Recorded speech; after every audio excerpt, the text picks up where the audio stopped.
Assalamu alaikum, namaste, sat sri akal, shalom and good day. You are listening to Awaz Community Radio.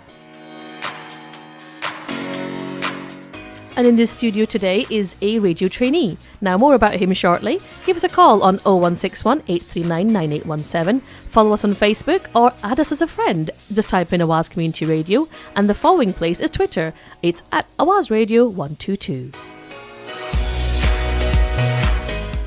You can also email us feedback awazcommunityradio@gmail.com.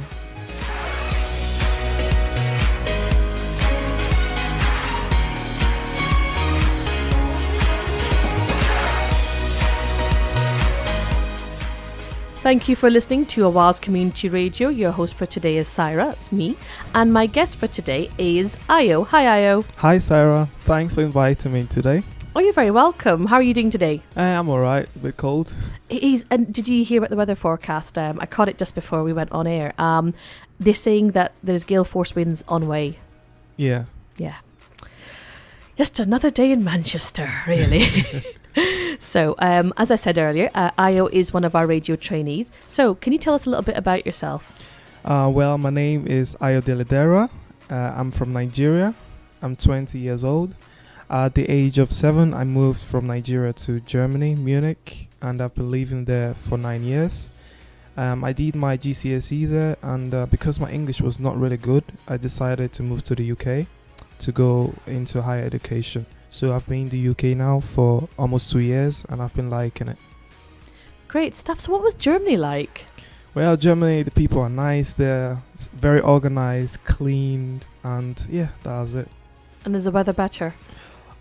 It's a lot of snow in winter, but at the same time in summer it's really nice. We always go swimming. Compared to UK, the weather is really nice there. Do you know, I think that applies to most countries when people come on, they go, yeah, most places really. Yeah. We have our sunny days, but we happen to be recording in November at the moment, so we can't really say much about the nice sunny weather that we do sometimes get. Great. So you were in the UK trying to improve your English and continue with studying. Yeah. And where did you learn about the Awaz Community Radio traineeship? My mother, she was attending this school as she's doing a BTEC healthcare. So that's with the Impact College, which is affiliated with the radio. Exactly. Great. So she was coming in to learn. Yeah. And was she dragging you in or? Well, because I was supposed to go to university this year, but unfortunately my GCSE English wasn't available, so I decided to take a gap year and do the GCSE English. So she told me that there's a place, ITC Centre, that I should go there, I should speak to the manager and see what she can do for me. So I spoke to Dr. Nafisa. She was really nice to me, and I started doing my GCSE English, and I'm also doing my traineeship. Great stuff. So that's a little bit of promotion for not just the radio, but the ITC Centre, which is for adult learning. And it offers you the chance to do GCSEs. Like we said, the Impact College offers BTEC, there's A-levels, all sorts of English, maths, IT courses and so on. So you enrolled onto the traineeship, Ayo. Yes. And how did you find it at first? What was the traineeship like? At first I thought, why am I doing this? Why do I really need it? But then I started it and I say it's really nice. I'm learning a lot of skills that will be really helping my upcoming future. So can you tell our listeners a little bit about what's included in your timetable? So you spend a bit of time on the radio, but there's other things you do, isn't there? On Mondays, on Tuesdays, we start first with our radio show. We learn things about our radio, how things works, how Saira deals with the social media, and how she does her recordings.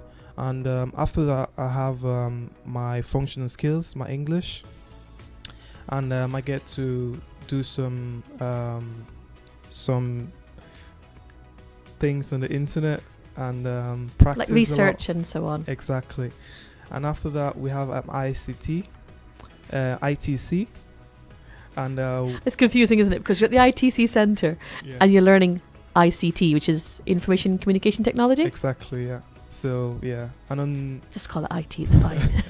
And on Wednesday in the morning we have a radio again, And then we have a cover letter and CV, which so far I really enjoy because the workshop, yeah. I've learned a lot of things about CV I didn't even know about.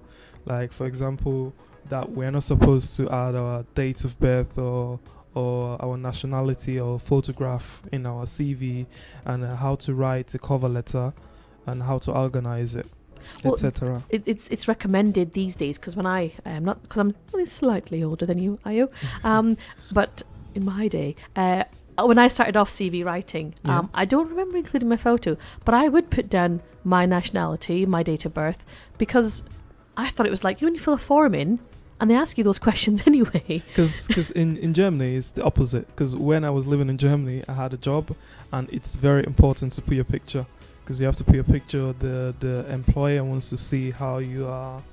Then you don't just print out your cover letter. It has to be there's a kind of a book, and you pull your whole skills, everything inside, and you hand it in to the post office.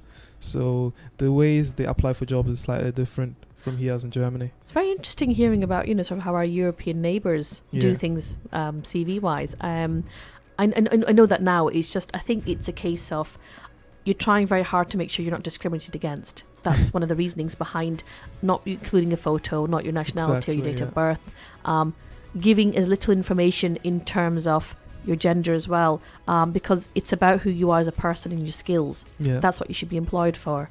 But I can see the logic behind putting your photo in, so that they know it's you. I'm the one that applied for the job, by the way. So, no, great. I'm glad you're finding the CV workshop really helpful. Thank you. Mm-hmm.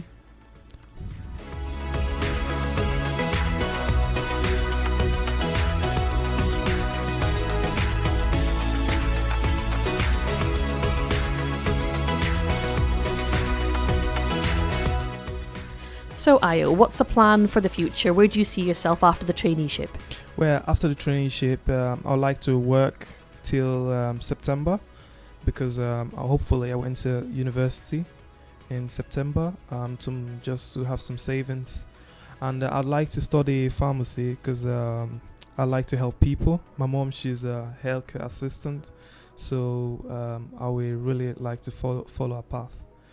And pharmacy, when I graduate, I'd like to work as a clinical pharmacist, because I'd like to work in the hospital.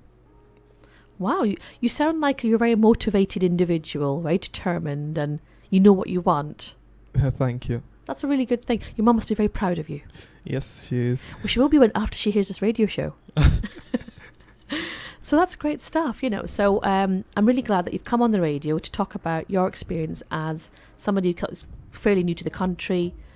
You've come over, you're working really hard to get qualifications, get work experience, time to integrate yourself into society, and you've got plans to move forward and be, a very useful member of society.